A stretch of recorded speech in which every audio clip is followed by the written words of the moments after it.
Hello everyone and welcome to the second ever 3D Buzz Math VTM.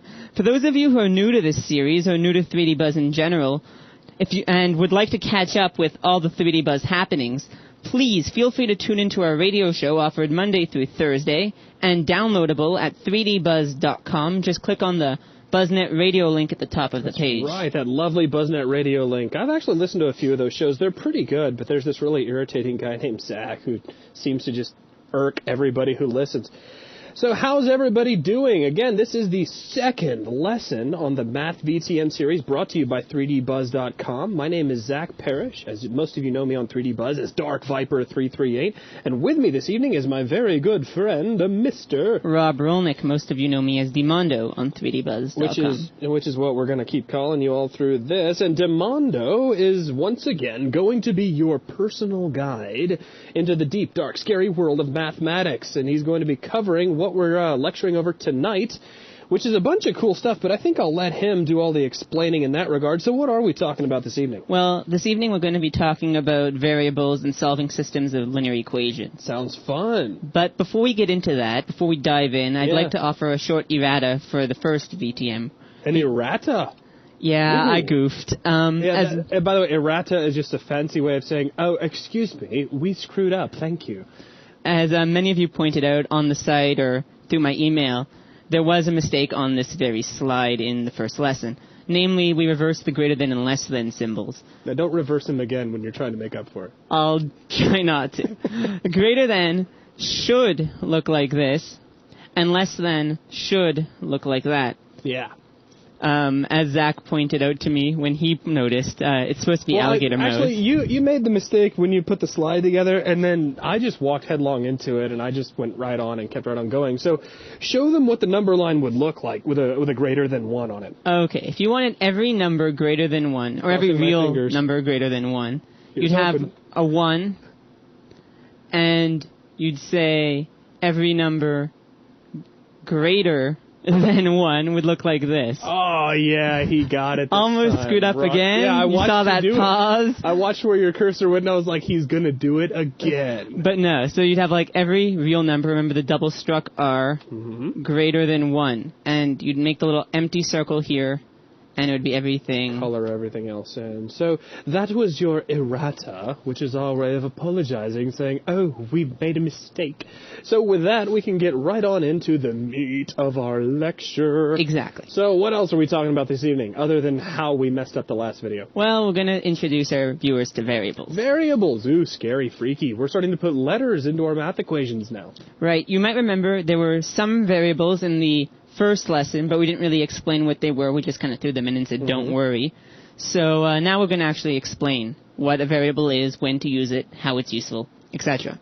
So a variable is a symbol, frequently X, but it can be really anything. It could be a Greek letter. It can be pretty much any symbol you'd like. Doesn't X always equal 24? Only in your world. Oh, come on, that little decoder ring that assigns a number to every letter of the alphabet. Never mind. Okay, so it's something different each time. Very cool. Right. So in this example, right there, x plus 5 equals 10. You might notice that if x was 5, then 5 plus 5 is 10. Gotcha. Cool. A variable does not have to be a single letter. It almost always is. It's shorter to write a single letter. Of course. But if you wanted to say Fred was your variable, you could say Fred plus 5 equals 10. Wow, yeah. And then Fred would be 5. So you could have a long time ago in a galaxy far, far away as your variable? Yeah, you generally want to avoid the spaces, but if you put underscores, yeah, it would be fine. Wow, that'd take a long time to write. All right, continue. Right. The value that a variable represents may change between problems, but within a single problem, it is fixed. So, for instance, if we had in this example, if we used the same x as the previous example, and we said something like x plus 5... I'd like to just note for the record that Demondo is writing with the mouse because he has a psychological aversion to writing with the Wacom tablet. Yeah, I do.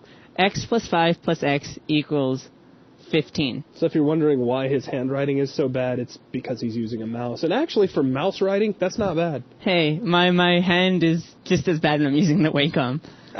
Okay, just continue. In any case, you'll realize that x plus 5 plus x is 15. Just like before, if x was 5, you'd have 5 plus 5 plus 5 equals 15. Sure.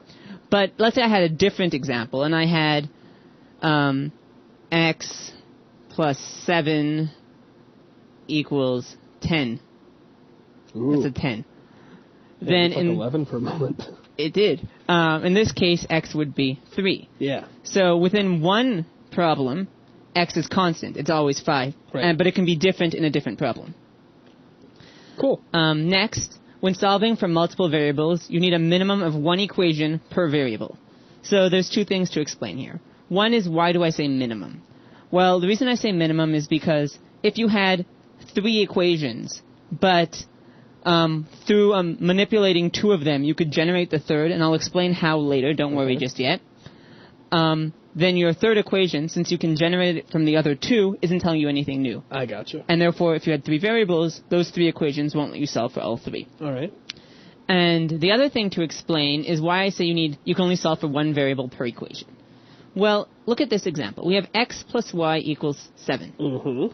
Well, if you're solving for, let's say, y, you could say something like y, that's a horrible y, equals 7 minus x. But you still don't know what x is, and then you don't know exactly what y is. So I'm going to break into Photoshop right now and show you that if you solve for it like that, you'd end up with a line of possible solutions. Ooh, you're going to show us how to graph a line. Right. Gimme. Our equation is x plus y equals 7. And we're now in Photoshop, and I'll try to use a Wacom. Picking up the Wacom stylus. Mass sphere. Tearing up. So as we proud said, moment for me. y equals 7 minus x. So if we draw a quick Cartesian graph, so basically an x-axis and a y-axis, which I'm drawing out of order. Back down, actually. Yeah, I put it down. And so now we have our x and y axes. And we know, let's say we want to plot 1 point. Well, we know when x is 0, then y is 7. Now, guys, it should be noted that we are assuming you have a general understanding of the x and y grid. Yep. So the vertical would be y, the horizontal would be x. So as I was saying, if you plotted y is 7 when x is 0, you'd have a point right there. That being the point 0, 7. And then you might want to plot another point, say when x is 7. And these aren't drawn to scale, I should point that out right now. Sure. You'd have a point right there, which would be 7, 0. Because if x is 7, then 7 minus 7 is 0. Right.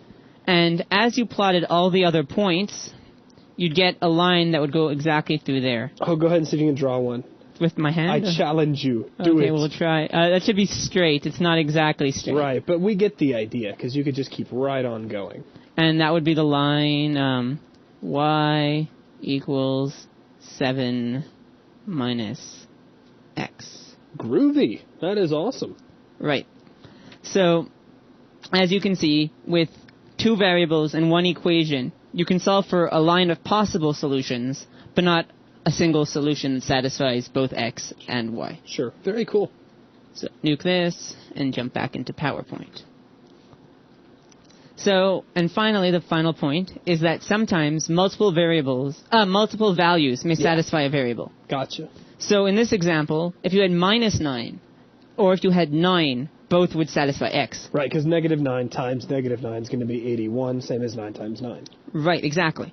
So if you were solving that, you could say that x equals negative 9 or 9, but not that x equals negative 9 and 9, right, because it can only have one value. One or the other. So moving on, single variable linear equations. I should start by explaining what a linear equation is. Say you had an equation that had x's, y's, z's, any other variables you wanted all in there. Sure. All it's saying is if it's linear, all those variables are to the power of 1. So you won't have an x squared or an x cubed. Everything is to the power of 1. All right, cool.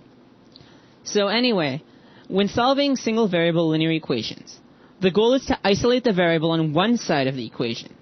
This can be done using the following steps. So you can you usually do both the steps. You collect all the variables on one side of an equation and all the constants on the other. We'll show you how to do that. and you divide both sides of the equation by any coefficient in front of the variable. A coefficient is, for example, let's say we had 7x. X is your variable and 7 is your coefficient. It's the little number in front of the variable. Sure. So, examples. If we'll pick 2 of them and solve them live. Okay, cool. Well, x plus 7 equals negative 3 is real easy. I mean, you can almost do that in your head, so we won't really worry about that. So let's take a look at the second one down, which is 5x minus, and then in brackets, 2 plus 7x equals 12. How would we solve that? Okay, so we'll jump quickly into Photoshop and work on it. You have 5x. Mm-hmm. I believe it was minus 2 plus 7x. If it wasn't, we'll just solve this now. Right. Equals 12. Okay. So the first thing you do is you recall from the first VTM lesson where we said that the distribution law, distributive law. So you'd say this would be minus would be equivalent to minus 1, and you distribute that. So what you say is you'd say plus, and you'll distribute, and you'll have minus 2 minus 7x equals 12. Mm-hmm. And then you group your variables on one side, so you'll have 5x minus 7x. And you want to put all your constants on the other. So you could do it one of 2 ways. You could say that adding the same thing to both sides of the equation doesn't change it. Sure. Or you can say that if I want to bring minus 2 to the other side of the equation, I just change the sign. Which is essentially saying if I added plus 2 to both sides, the minus 2 plus 2 becomes 0, and the 12 plus 2 becomes 14. 14. So we'll just say that. 5x minus 7x equals 14. Okay, cool. And then we say, well, 5 minus 7, I know that's minus 2, I hope, equals 14. And assuming I solve this correctly, x equals minus 7. Seems right to me. Because I divided both sides by negative 2. Sure. So that should be right. If I made a mistake, I apologize in advance. We'll have another errata. Yes, we shall. And now we're going to solve perhaps the word problem, I guess, live. Go for it. So we'll just jump back to PowerPoint and read the word problem. John is twice my age. Together we are 57 years old. How old am I? Right. So let's say I had a friend, John, and he was twice my age. So we'll say my age. He put an underscore in. Equals That's awesome. X. And John's age, I hope I spelled John's right. Close enough. Age is twice my age, so he's 2x. All right. Together, we are x plus 2x, and we're 57 years old. 57. Looks good so far. So how old am I? Well, we need to solve for x. So we'll say 3x by adding x plus 2x equals 57. And dividing both sides by 3, you get x equals 19 years old.